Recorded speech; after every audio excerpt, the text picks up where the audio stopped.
Good morning, boys and girls. It is Monday morning, and you know what? The heat has definitely gone up today in Dimwood Forest. I can feel it as I'm sitting out here on the patio. It's kind of uncomfortable today. The sun is shining, so I'm beginning to understand how uncomfortable all the animals were. Chapter 13, The Bat Cave. Poppy woke slowly, trying to understand why she was so cold. Has the heat wave finally broken? She opened her eyes. Why is it so dim? Where am I? Next moment, she recalled everything that had happened the day before. Spending time with Spruce, visiting Bannock Hill, saving Ereth, being catapulted into the sky, Lucy the young bat catching her, flying into a cave, and now here she was. She sat up and stretched. Licking her paws, she washed her face, starting with her nose and ending with her ears, inside and out. Only then did she really look about, sniff the cold air, and listen. Unlike when she'd entered the cave, it was no longer completely dark. A beam of light burst through the high, jagged rock wall so that Poppy could see a little. As she looked on, the light steadily increased, becoming brighter and broader. The sun rising and shining through a high hole. The light cast off a soft golden glow that illuminated most of the cave. "Oh my," Poppy exclaimed, for what she now saw was a vast, vaulted, irregularly shaped open space with countless nooks, crannies, and cracks, steep rock walls, a rough and pebbly floor, and a ceiling mostly shrouded in darkness. From the ceiling hung stone cones, some small, others huge. Thrusting up from the floor of the cave were just as many cones. Some of these cones above and below met and stood ground to roof like lopsided pillars. As the light grew brighter, Poppy noticed other shapes, a cluster of berries, not edible ones such as she knew, but more curious stone formations. Overhead, long stone ribbons were arrayed like particularly dropped curtains. In two other places, Poppy saw what appeared to be delicately intertwined threads, like loosely woven bird nest, but again made of stone. The stone, shining in various tints of gold, seemed alive and flowing, changing form as the light shifted. "How magical," Poppy whispered. "How wonderfully strange. I never could have even imagined such a place. I'm so lucky to see it." And here is a picture of Poppy in the cave. Have any of you ever been in a cave? It's really an awesome experience, and the things hanging from the ceiling and from the floor are called stalactites. And I believe those are the ones from the ceiling, and the stalagmites come from the floor. And they're just beautiful. Basically, they're formed by moisture and dripping water. Aware now that she was standing on something like a stone platform a few inches off the ground, Poppy crawled down upon the cave's cold, hard floor. It moved in and about the stone teeth. She soon came upon a small pool of clear water, noiselessly bubbling up from below. She took a sip and found it cold and sweet. But while the water quenched her thirst, it reminded her how hungry she was. Her stomach gurgled, and the cold, sweet water coming up from the ground would be called a spring. She looked about. As beautiful as the cave was, there appeared to be nothing growing, or for that matter, even alive, except her, and the silence. It was the deepest, purest silence she had ever heard, as if the whole world was holding its breath. Poppy wondered where Lucy was. She assumed the bats were somewhere near. She shuddered a little at the thought. Poppy looked up at the beam of sunlight again.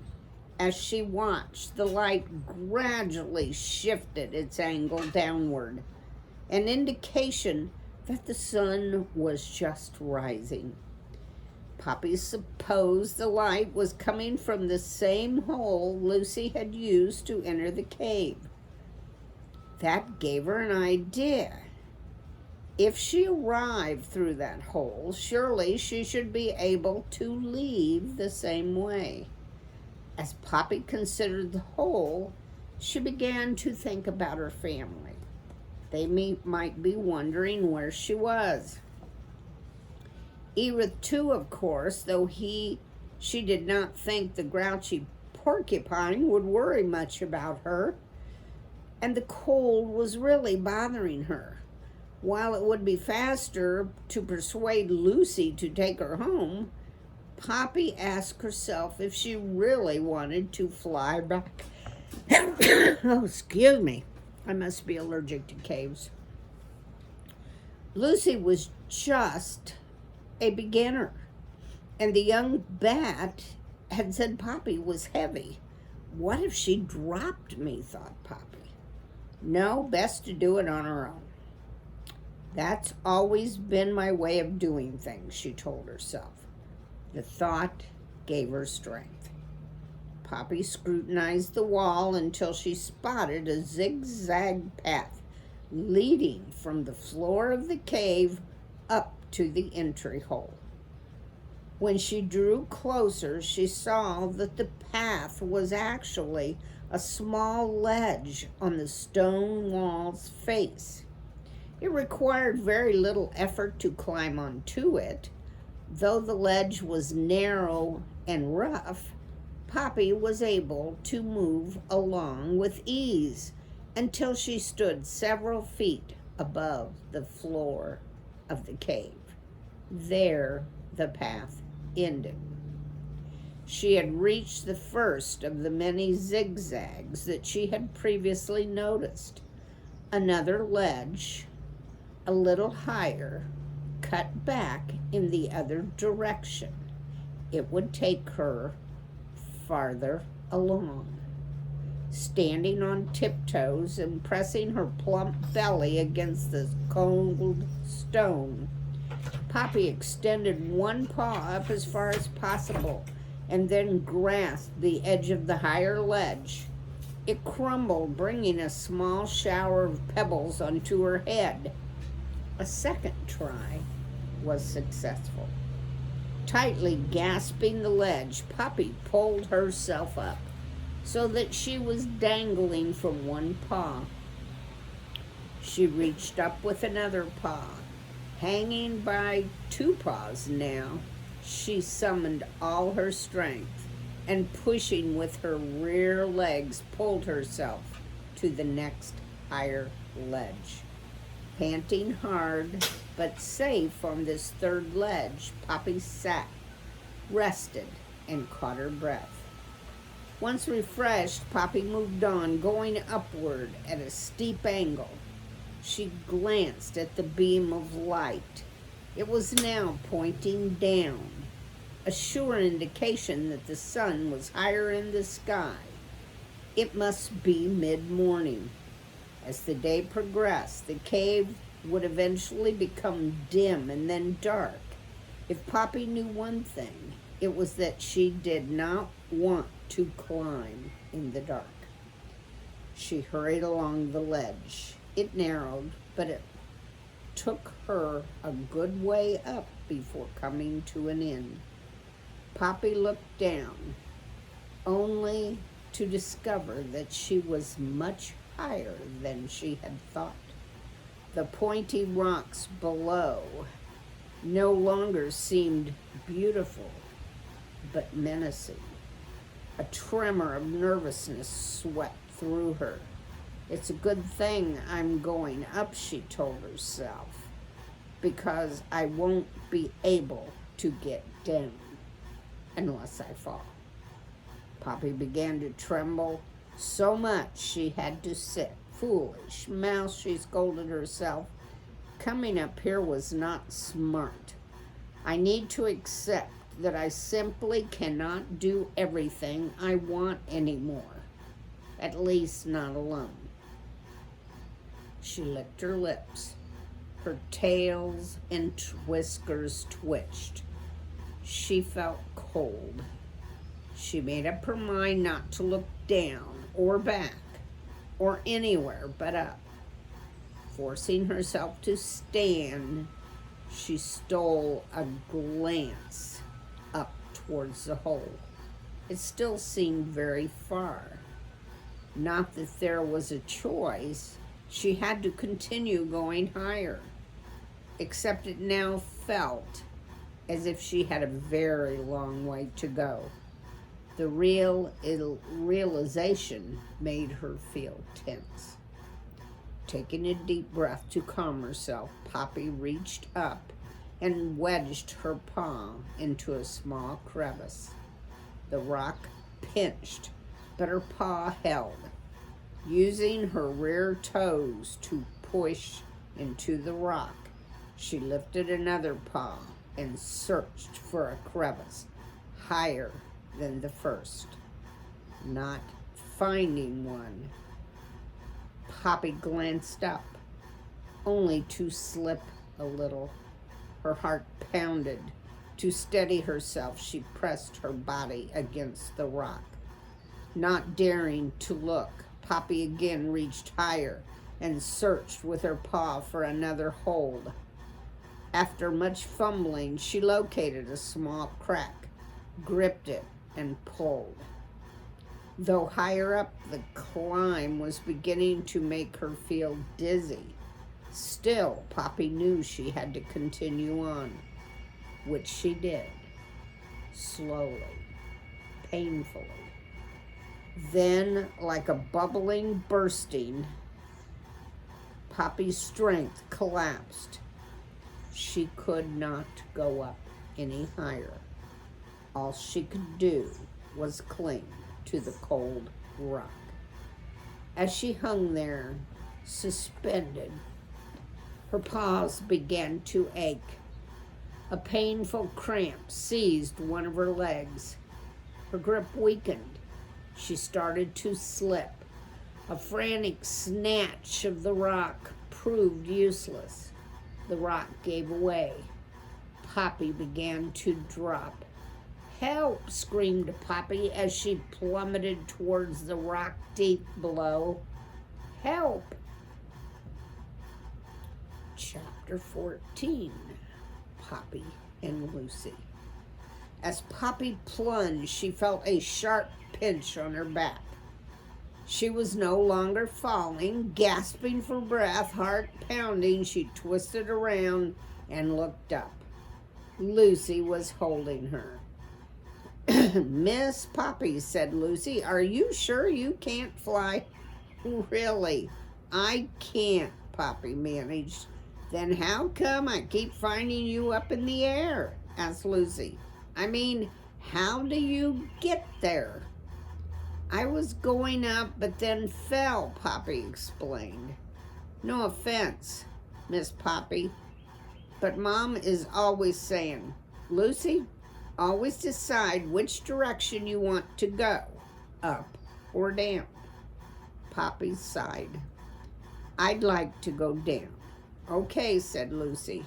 The bat glided down to the floor of the cave and set Poppy loose.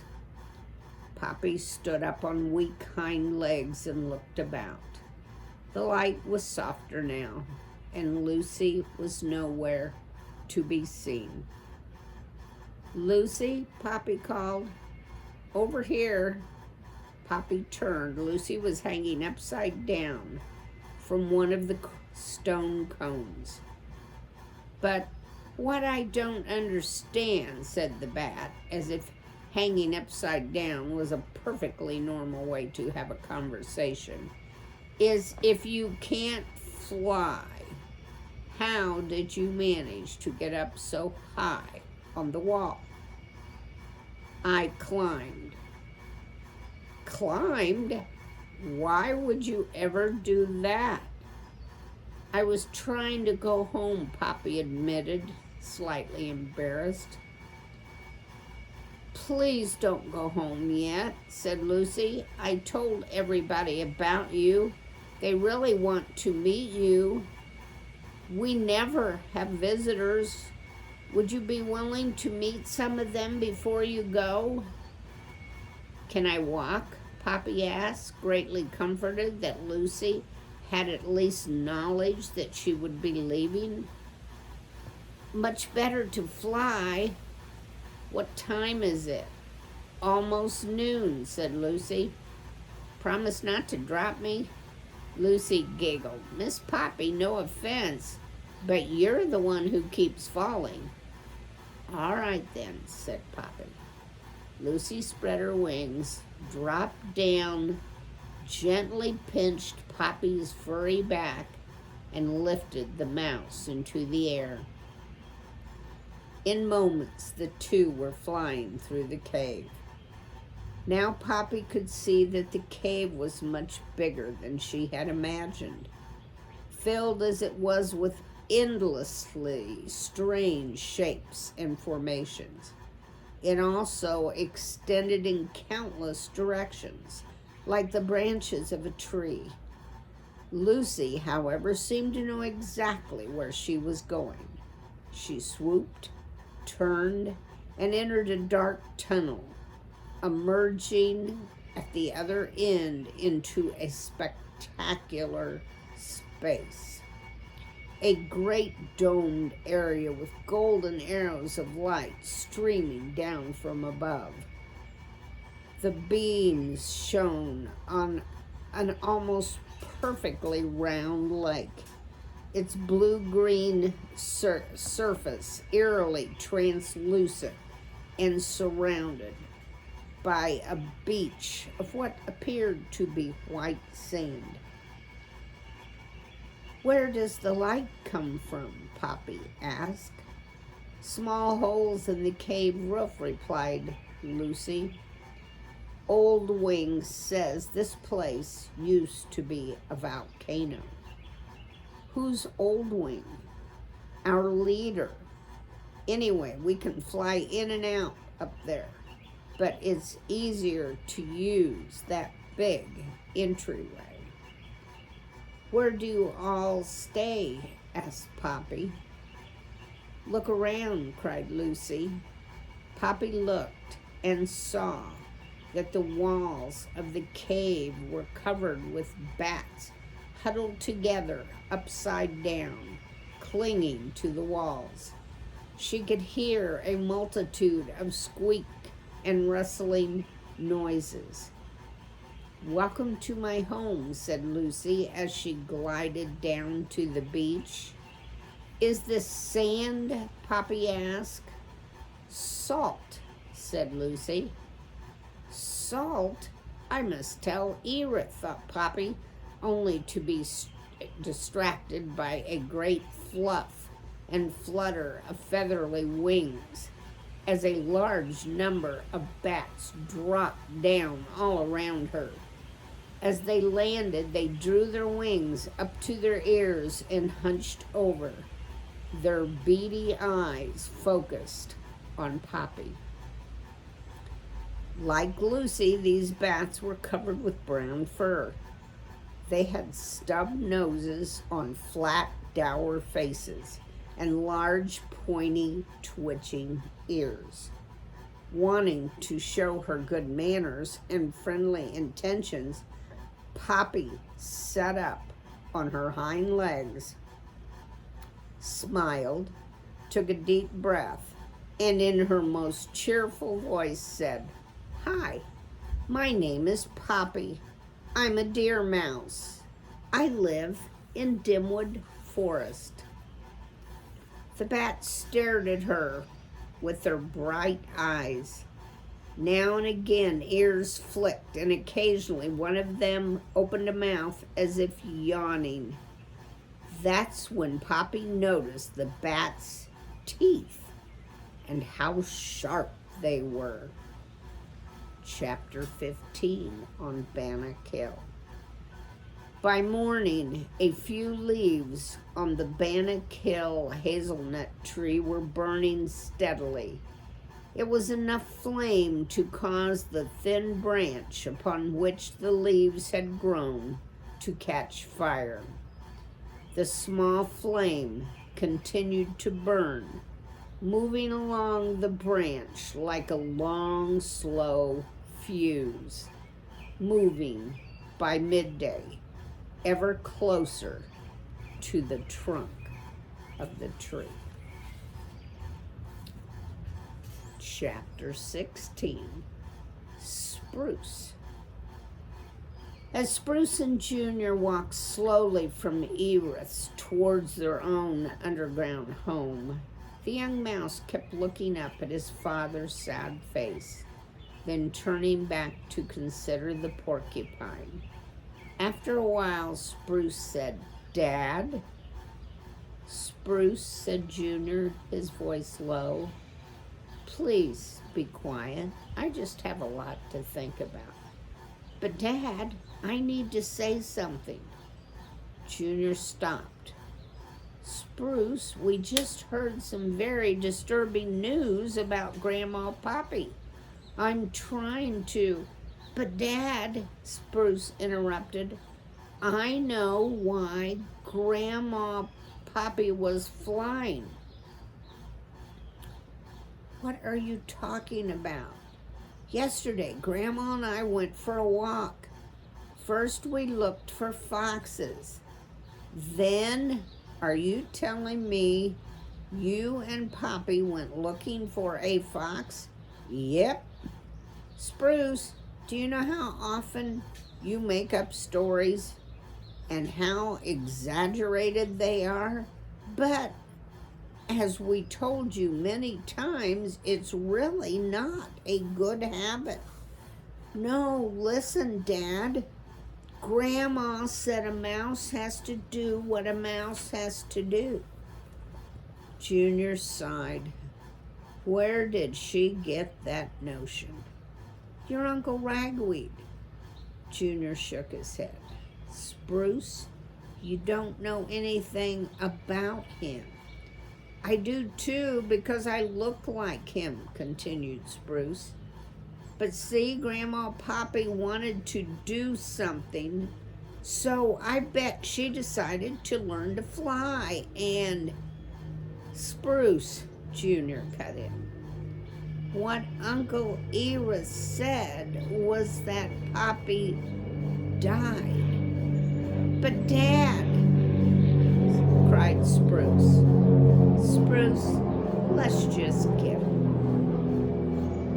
When they reached the entryway to their underground home, Junior paused. "Now, Spruce, I have to talk to your mother alone.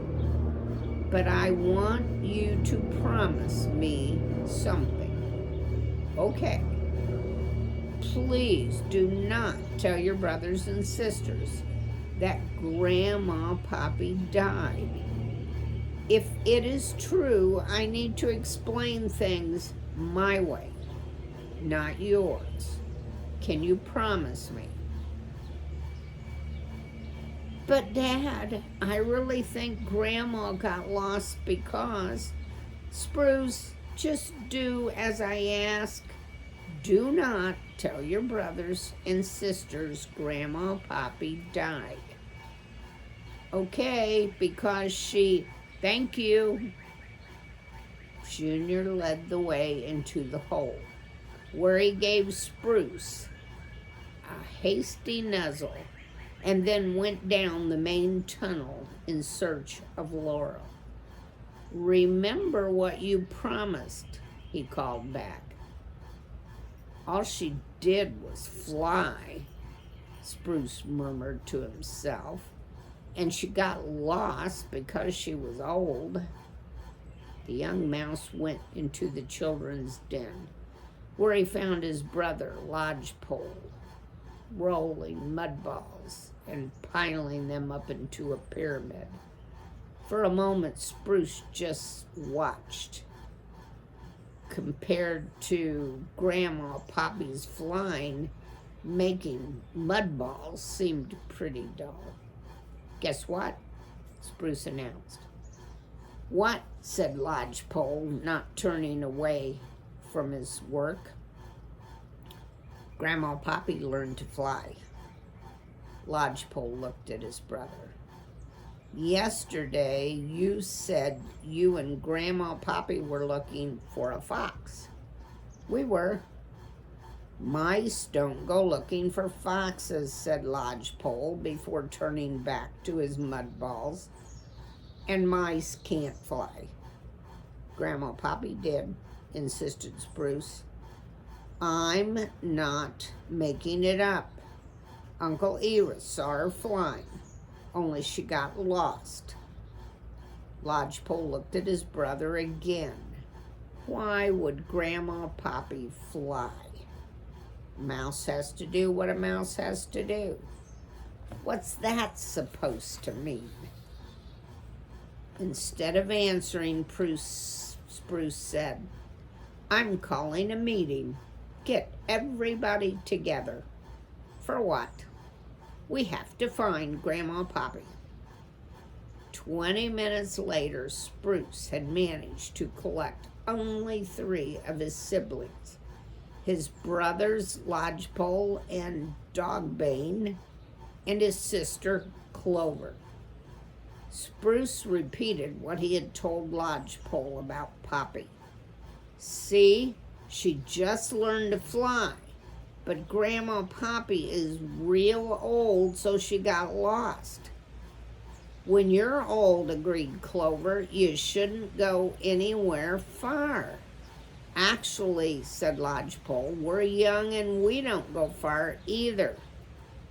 Listen to me, cried Spruce. We have to find her. Spruce, said Lodgepole, everybody knows you make up stories. Because you're the runt of the family, said Clover, giving him a push. I'm not making this up, cried Spruce, pushing back. Uncle Ereth saw her flying. I met him, said Dogbane. He's old too. Yeah, added Lodgepole, and he smells. We have to find Grandma, Spruce insisted, and we should start looking by Glitter Creek. Shouldn't we tell Mom and Dad we're going? Asked Dogbane. If you do, said Spruce, it won't be a surprise when we bring Grandma home. And what kind of fun will that be? I don't care about the fun, said Clover. I just think we should tell them when we're going. But Spruce is right, said Dogbane. It would be cool to find Grandma and bring her home. She'd really like it if we found her, Spruce insisted. But if none of you want to come, too bad, I'm going myself. And he marched off. The 3 remaining young mice looked at one another. How come Spruce always thinks he knows everything, said Clover. Ma says he's a small mouse with a large imagination, said Lodgepole. Maybe this time he's right, said Dogbane, and he's followed Spruce. Lodgepole and Clover remained. They're going to get into trouble, predicted Clover. Lodgepole turned back to his mud balls. Big trouble. Well, that's the end for today. 2 young mice going off to look for Grandma, and Grandma hoping that she'll be able to find her way back home. So we'll just have to wait and see what happens. Think about making a prediction, and we'll read again in the morning. Goodbye.